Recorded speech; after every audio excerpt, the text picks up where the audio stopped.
Hello, my name is George. And my name is Antonis, and this is Digital Kitsune, the talk show that empowers the digital marketing community by extracting knowledge from top marketing minds. And today with us, we have a very good expert from the land down under, a top marketing mind as we always strive for. We have Anthony Murphy, founder of Untitled Media, and we won't going to steal this great elevator speech that I'm very sure that he will give us. So please, Anthony, present yourself to our audience. Well, George, Antonis, thanks very much for having us on the show. As you mentioned, my name is Anthony Murphy, and I am in Australia, a town called Shepparton, which is not too far from Melbourne in Australia. So we are down under, and we're very excited to be on the show today. So thanks for having us. Thank you. It's our pleasure, Anthony. It's our pleasure. So you had a professional journey that led you to creating your own digital marketing agency. So how did you get into marketing, and why did you choose to start your own agency?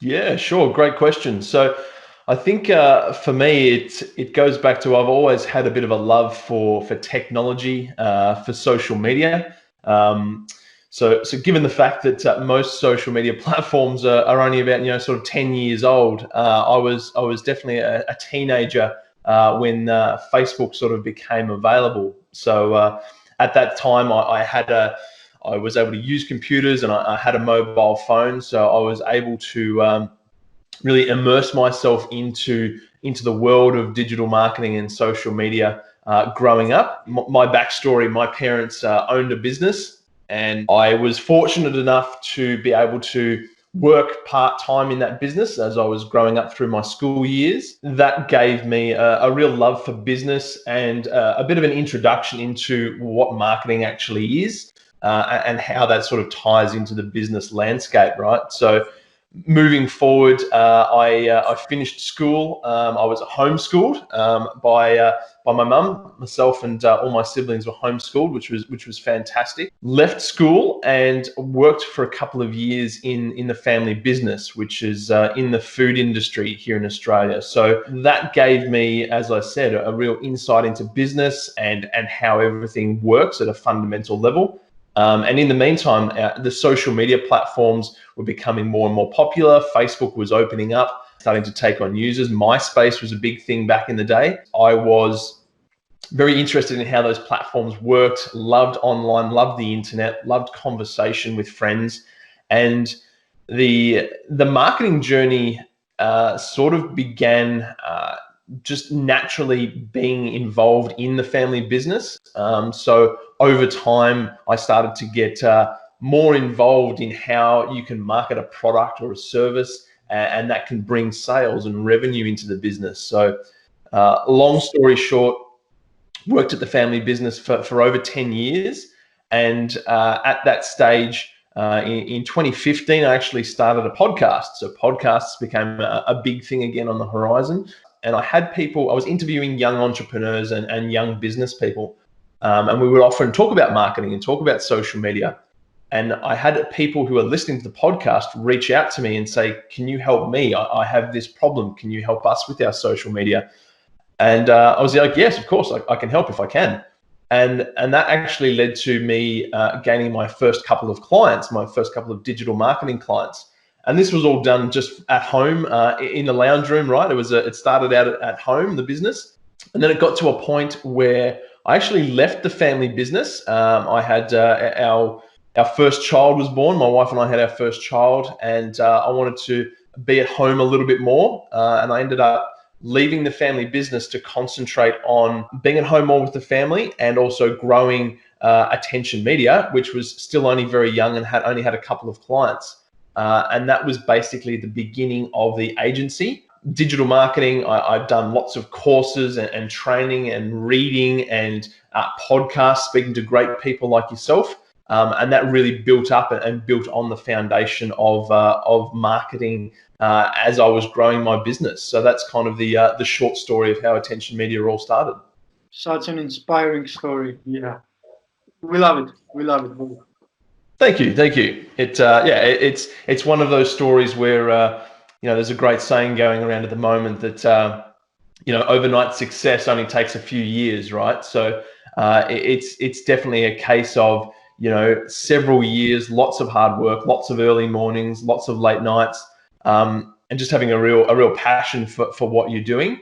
And I think if anybody listening and watching has a passion for something and wants to achieve something, if you put in the time and the effort and have some patience, then it's definitely possible.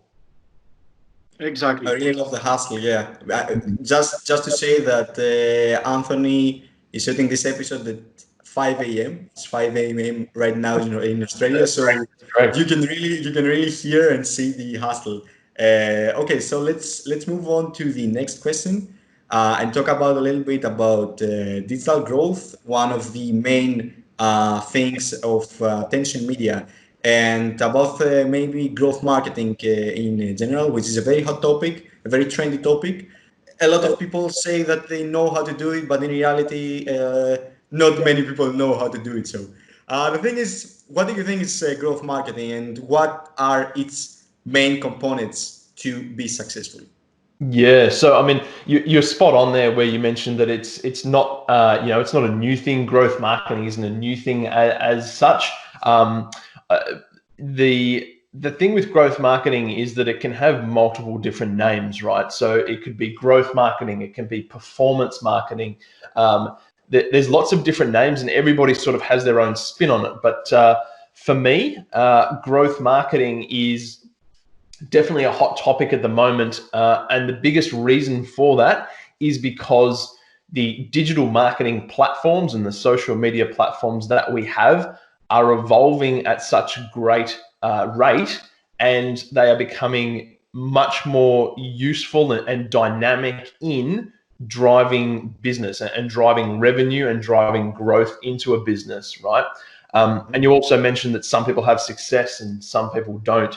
And it all comes down to the strategy and the tactical skills that you're applying to your marketing. Okay, so if we're speaking specifically about growth marketing for us at Attention Media in our agency, growth marketing means that we are leveraging digital marketing platforms to impact the bottom line of a business, right? We're actually the end objective is to generate sales and cash to grow the business, right?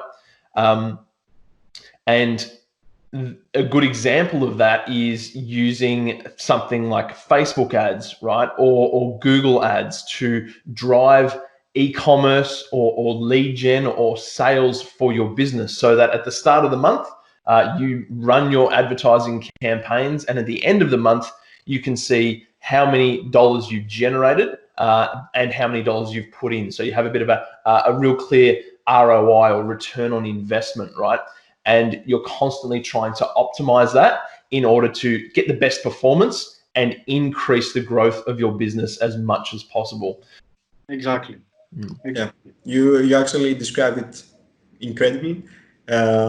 It's like like you go in finance, you have to diversify your portfolio in order not to flop. You cannot just focus on something in order to achieve. You have to do a combination of stuff. And in digital marketing, you could, of course, you could base your focus on something, but a very good combination of different strategies and different things to do in digital marketing, great social media advertising, content marketing, email marketing, and stuff like that will take you a long way, I think. Mm-hmm. Exactly. It's always about testing and measuring with your marketing, right? It's not a set and forget thing. You always have to be testing and measuring, trying new things, trying new platforms, and constantly trying to improve on what you do, because things are always changing. Exactly. And it's all about data. You have to be able to analyze the data in order to make the right decision. Mm-hmm. Yeah, and I think that's another great point there, is that for anybody who is just starting a business, or maybe they have a small business, and they may have tried social media or Facebook ads before, right? And they've put out a post on a social media platform and nothing's really happened, or they've run some Facebook ads and they didn't make any sales, right? A lot of the time it's because there's some small things in the background that perhaps weren't done correctly, or there wasn't a great strategy involved. But also it comes back to the data, right? Not everything that you put out on social media is going to be super successful. Not every Facebook ad that you run is going to work perfectly, right? So as you said, Antonis, it's about being able to read the data, see what's working, see what's not, and then know what changes, what levers to pull from there in order to try and improve on that. As we're talking about data, I have to really ask about it, since you have a lot of different data, but for me, for an example, I really like to see things from the content marketing perspective again. When I'm talking about videos, I really like to watch the audience retention to see where we lost someone, how we keep them. There are a lot of different metrics to see, and I think I would really like to ask you that from your perspective. Which are the metrics, the key metrics that you use to determine digital marketing success, of course, both in content marketing and, of course, in social media marketing as well? Yeah, perfect. So when it comes to, let's start with content marketing to start with. So you touched on it really well there, in the fact that with video content, so your audience retention rate is very important, right? So your audience retention is how long people are watching your videos, and at what point they start to drop off or move on to another piece of content. And that can really give you great insight into how your video is performing and how many people are watching it, right? So for us, in terms of the content marketing that we do for our clients here at Attention Media, video is very, very key. We create lots of video for our clients, and that watch time and that audience retention is very important, right? So we know that if after the first couple of seconds, there's a really steep drop off of people who are watching the video, then the video hasn't achieved its objective, right? We want to get people to watch as much of the video as possible. So we need to look at why people are dropping off so quickly. Did we start the video and it was a little bit slow, or it didn't have a good reason for people to keep watching it? It wasn't entertaining, or it wasn't valuable, right? So maybe we just need to change the beginning of the video to make sure that people understand what it's about and what value they can get from it, so that they'll continue to watch it for longer, and that will increase our audience retention, right? So that is a great form of data to be looking at in terms of your video content. If we're looking at paid advertising, right? In terms of paid advertising, again, there's so many different metrics that we want to be looking at even before we start running any marketing. Okay, so I think where a lot of people can come unstuck as well is that they don't do the proper work beforehand. They don't create a strategy before they start running Facebook ads or Google ads, right? So you need to make sure that the data and the numbers are going to stack up. And what I mean by that is that you need to know, what your product cost, how much profit you can make from that product or service, and then what it's going to cost you to advertise and acquire a customer online. Okay, so really quickly and simply, you need to know numbers like, what is the average order value generally? If you're running an e-commerce store, if you're selling products online, how much money is a customer generally paying you when they place an order online with you, right? And what is your conversion rate online? So how many people are landing on your website and then making a purchase, okay? And all of these numbers are really important, because you can then determine how much money you will need to spend on a platform like Facebook or Google in order to acquire that client. So what it's going to cost you. And then that will give you an idea on whether or not it's going to be profitable, right? So for instance, you might have a product, let's say it is a pair of sneakers, right? So you have an online store and you're selling apparel, merchandise, sneakers. And if you have a product that only has a small margin and there's not a lot of, you need to be selling a lot of them to make a profit.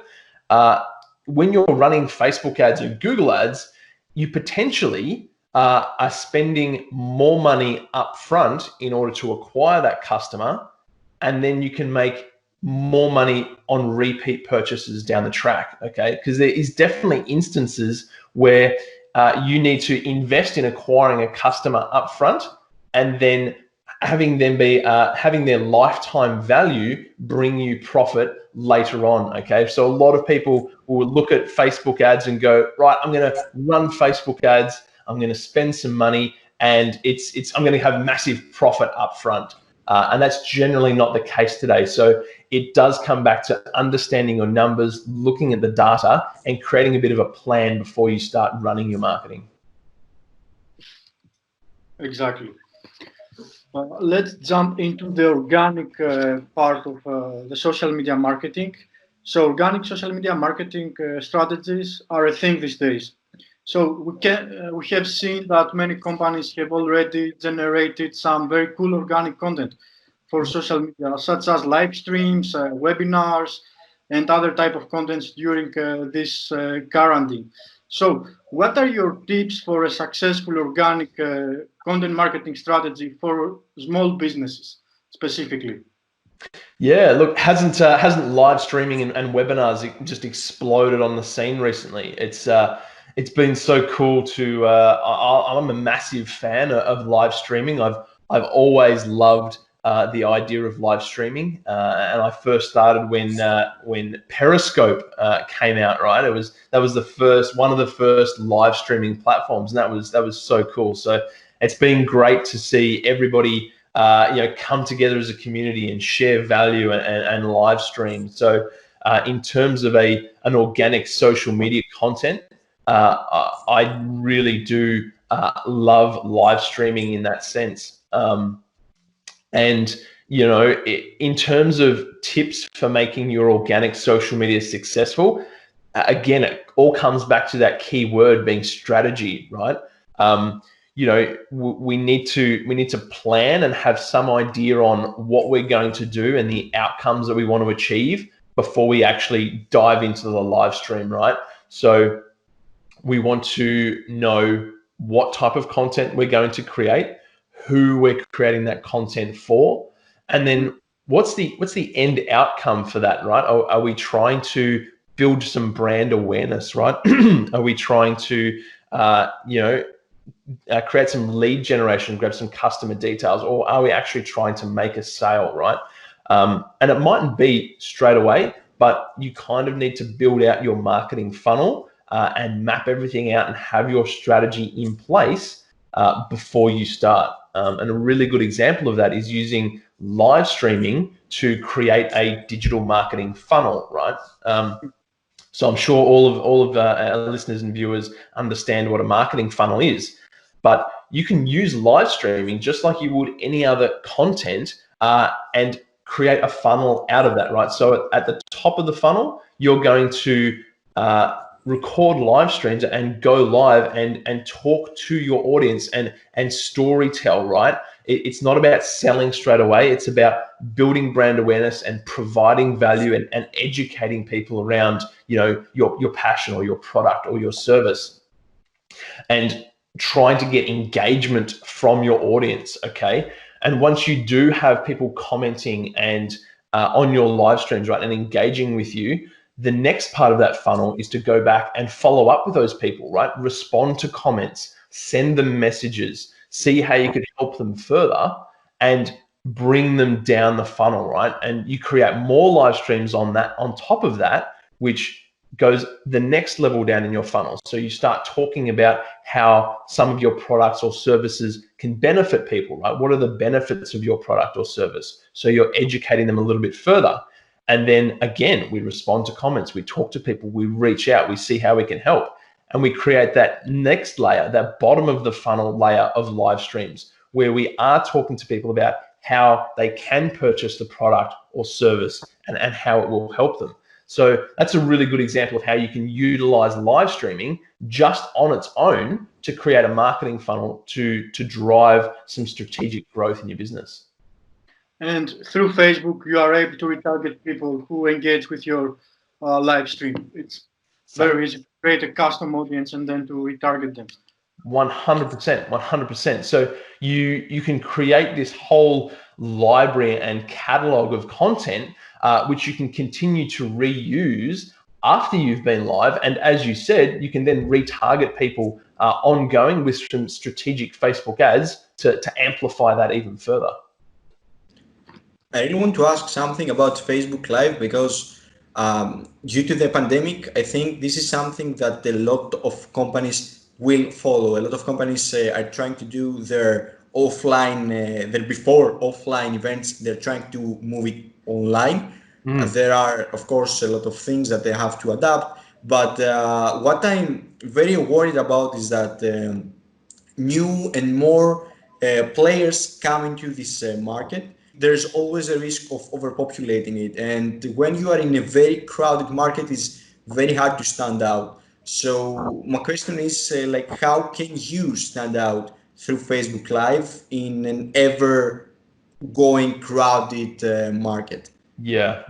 Great question. And my tips around this is to create and provide the most value that you possibly can, right? It's about if you're creating content for social media, you want to create the most educational or valuable or entertaining content that you can, with your customer or your ideal person in mind, like the viewer in mind. Try not to think about your content from what would I like to produce and what would I like to put out into the marketplace. It needs to be, what can I do to help other people, to help the viewer, right? And if you come from that place of wanting to help the person who is watching your content, you're going to create something generally which is much more valuable to them. And that will mean that they become more loyal to you and they will come back and they will keep watching your content, right? So that's sort of part one, create valuable content for the viewer. And then part two is definitely consistency, right? So a great way to stand above the crowd and cut through the noise is to be consistent. And even myself personally, I struggle with this with my own social media in staying consistent. And there's a couple of reasons. One, if you are consistent, you're automatically going to cut through the noise and be creating more content than the majority of other people, right? Because everybody has they're like, yes, it's going to be great. I'll do some live streaming. It's going to be fantastic. And they do one or two and then nothing else happens, or it drops away, or they get busy, or they go do something else, right? So if you can stay consistent, you're automatically going to rise above the noise. And then the second part of that is that the social media algorithms love consistency, right? If you can be consistent with your social media, that tells the algorithm that you're serious and that you are there and you are trying to help people. And in turn, they will help show your content to more people because they know that you're there, you're providing value, and that it's something that people can come to that platform and consume that content on a regular basis, okay? So number one, value, provide as much value as possible. And number two, stay consistent, and that will help you cut through the noise. Okay. I think I would really like to add something about it because from my experience from all these days watching a lot of live events, me and Antonis even participated one live event in Greek actually, so in a totally different language than in this episode. Anyway, the thing is that I saw a lot of things, like a lot of problems on the technical part, and that it was something that I even saw from a lot of respectable events that you would never think that they would do such mistakes. The thing I want to say is that perfect planning is the key here. As we can see from, I think, even our show, which is recorded, not even like a live event, a lot of things can go wrong. And choosing the right tools, choosing all the plan Bs, let's say, what happens if a person goes offline, or what happens if something breaks down. Everything can happen while being at home. People coming, like the wife coming and start sounding, or some things like that. A lot of things happen. Very funny things happen. But the thing is that, of course, try to find the right tools, and try to find all the plan Bs, because planning a live event from your home is a very big struggle, and you cannot do it impromptu. You have to think about a lot of possibilities. Yeah, exactly. And as you said, it comes back to planning, right? It comes back to trialing things, right? Do a test run, do a practice run. And I think there's always the opportunity for mistakes to happen, or for technology to crash, or for Skype to glitch, right?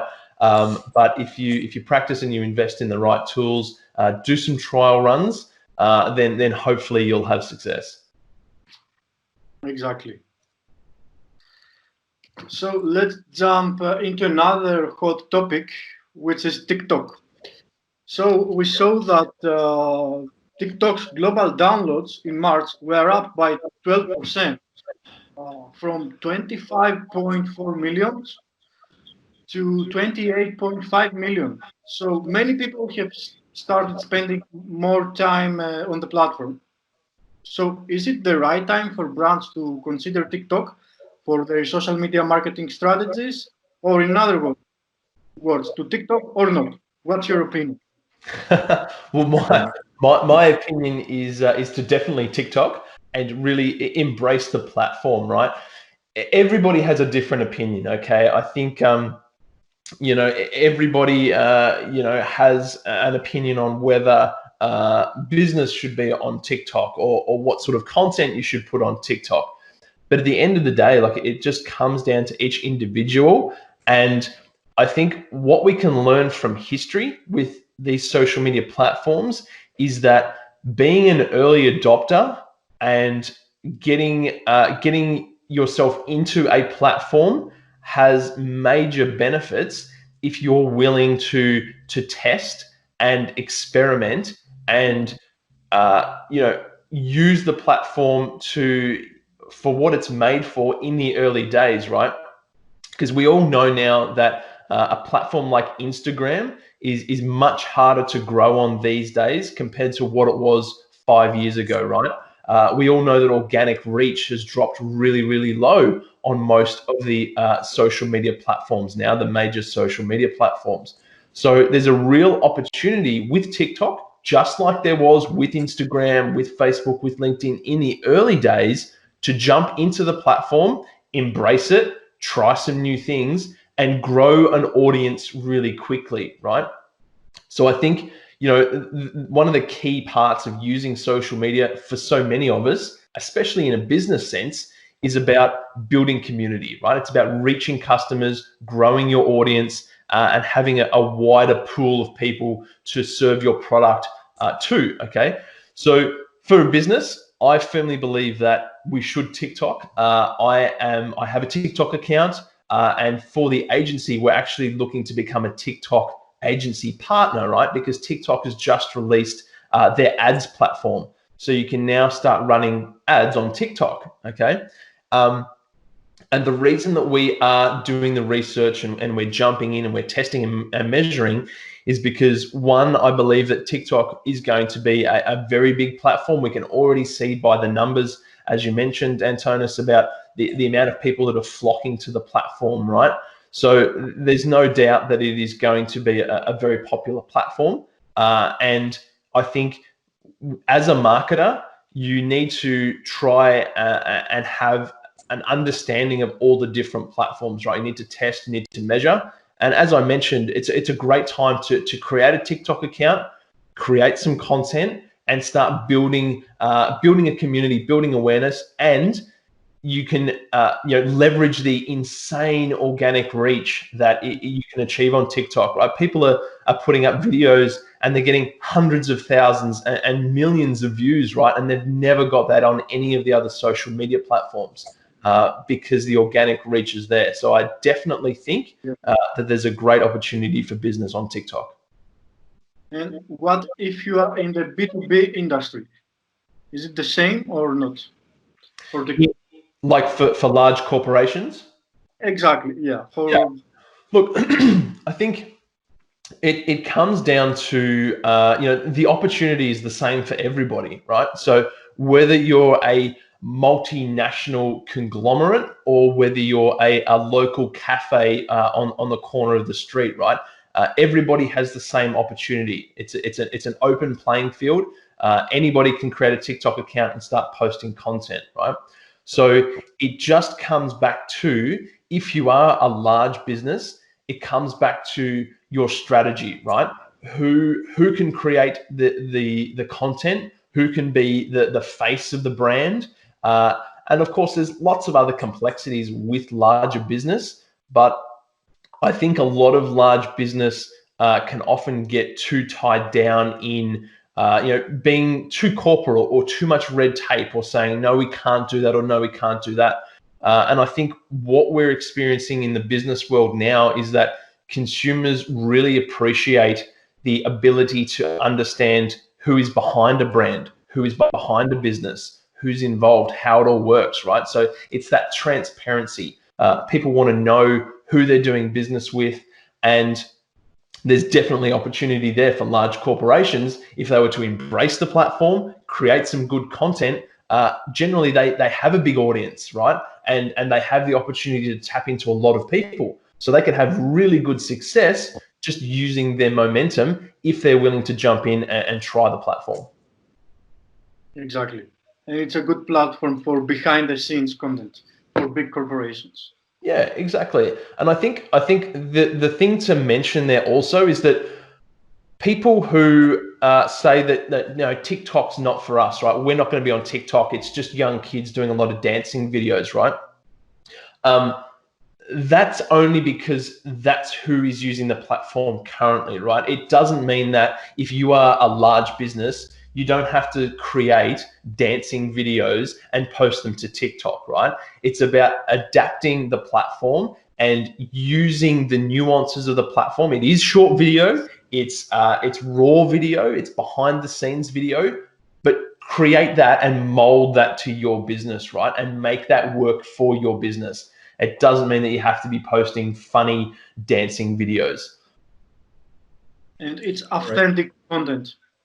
Exactly. It's authentic. Show people your business, show them your brand, show them behind the scenes, provide them some value, and just do it in a way that works on the platform. So short video, keep it light, keep it entertaining, but you can keep it on brand at the same time. Exactly. All right.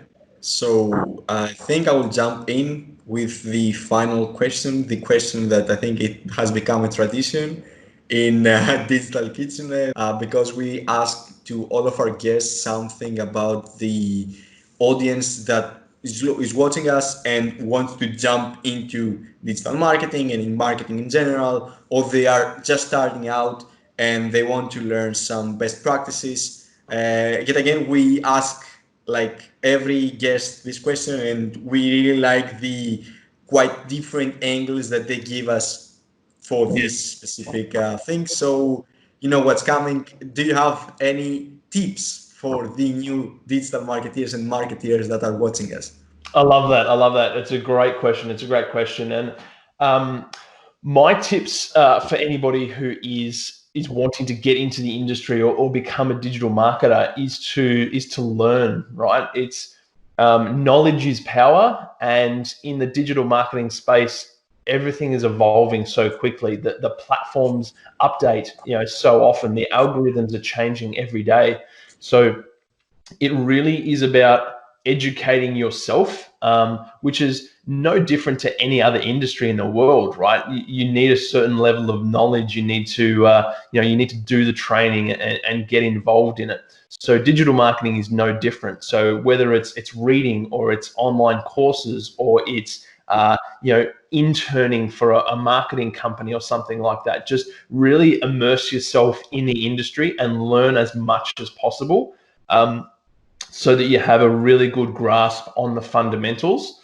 And then I think try and pick a niche or a certain area.